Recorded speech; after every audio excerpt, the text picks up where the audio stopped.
Hey y'all, what's going on? Random Andrew here. I am at a rather historic Canadian site, very significant.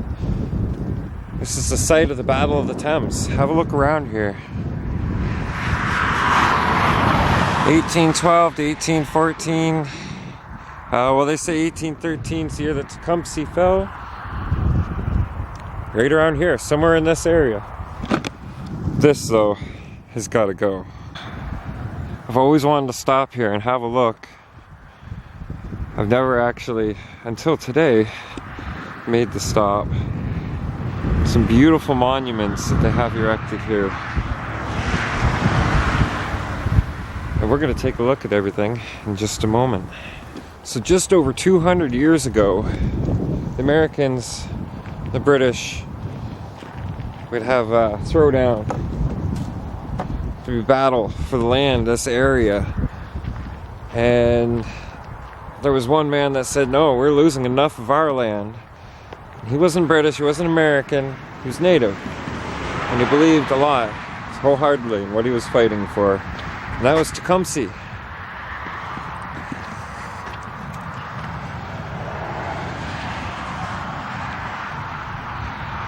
I'm not going to give you guys the great, big, long history lesson because I'm sure that's not exactly why you're here. This is his brother, the Prophet. I just actually got done watching a really well done, very awesome series. Again, this is actually the second time I watched through it. That covers everything to do with the Native American history, and it's a little less, forgive me for using the term, it's less whitewashed.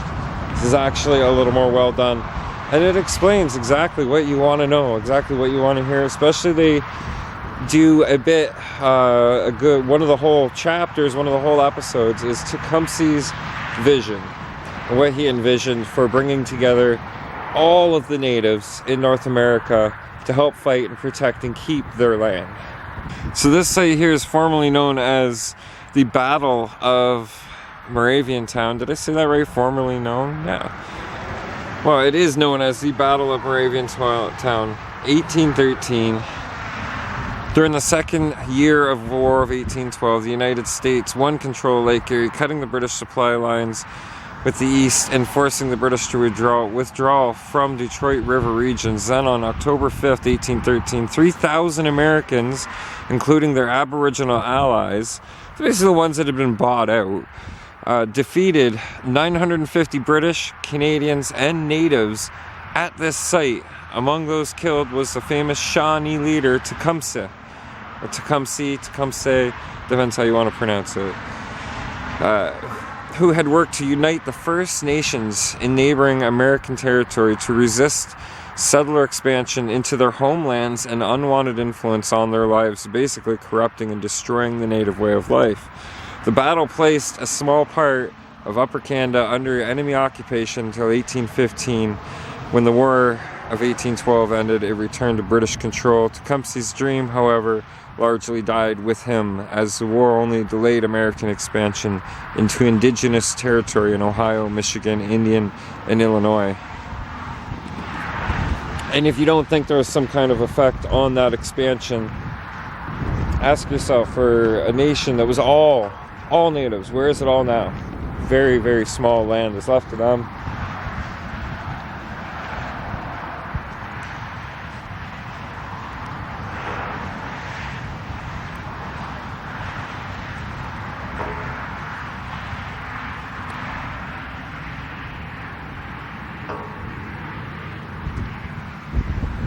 Now, maybe I don't understand it, but I keep seeing peppers here.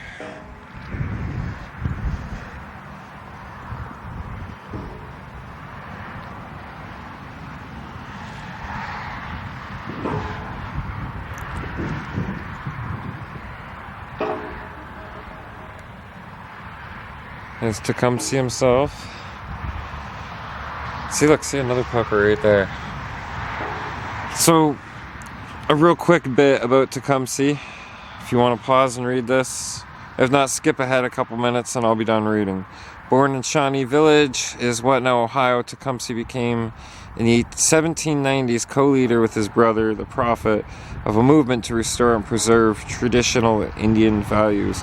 He believed a union of all the western tribes to drive back the white settlement to be one hope for Indian survival, and spread this idea the length of the frontier. Seeing the Americans as an immediate threat, he allied himself with the British in 1812, assisted the capture of Detroit, and was killed near here at the Battle of the Thames on October 5th, 1813. This last part here, while retreating with General Proctor from Amherstburg, General Proctor retreated. I'm pretty sure that the natives did not, and they stood their ground to try and fight. Would rather fall than retreat and run away. And so yeah, another name this site is well known by, if you can see the river down here, is the Battle of the Thames. Because, well, here's your Thames River.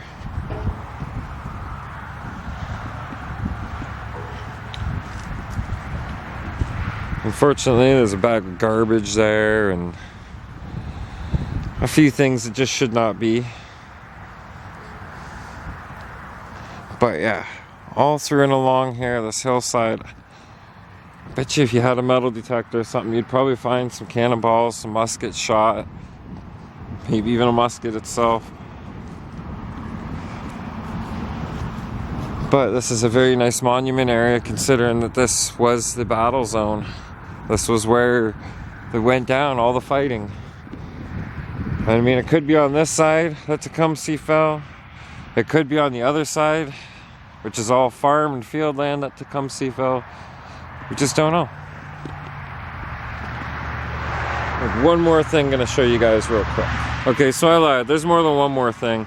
But what I first read you guys here from the Battle of Moraviantown sign is also noted right here. And I can't honestly tell you the name of the language, but it is a native language. This language here is what's supposed to be spoke here. Right? And I'm really glad to see that the sign was at least put up in that as well.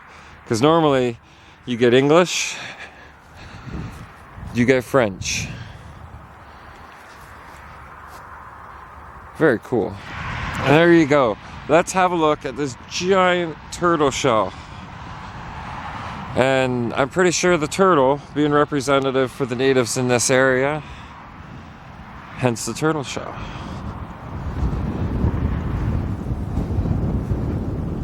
Yeah, that's pretty large. You can tell there's, you got your wolf, your snake, turkey, pterodactyl, or goose. Goose of some kind. That looks like a salmon. Mountain lion, the bear, the rabbit, the fox, and the stag. Then back to the wolf. Very awesome. Hope you guys enjoyed this little video about the site for the Battle of the Thames, Battle for Moraviantown, and the site closely approximated to where Tecumseh himself fell. Perhaps one of the last big hopes at that point in time for natives to be able to fight. What would have happened if he had never fallen? What would have happened if his union of native tribes had succeeded in driving and pushing back the American forces? They were working with the British. The British turned coat on them and ran. I don't know if you know the whole story behind here, behind this battle, but from what I gathered from the documentaries I've seen, the information I've learned, Tecumseh and his men met here with Proctor. Proctor ended up turning coat when the Americans came in, and well, it was a bloodbath. It was not good. The Americans succeeded, and if you've seen the last video about the Battle of the Longwoods, that's how much further the Americans were able to push up into this part of Ontario. But this highway is pretty much, it's got some history.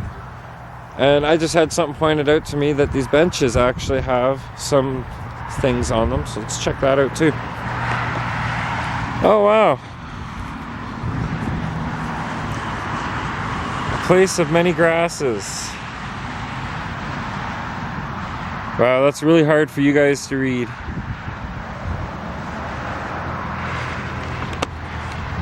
Okay, I'll read it out loud.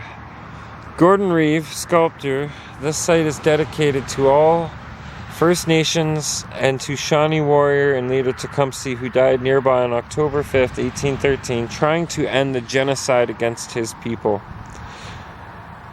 Wisdom, the sculpture you see, sits on a mound, reminding us that First Nations have lived here for over 10,000 years.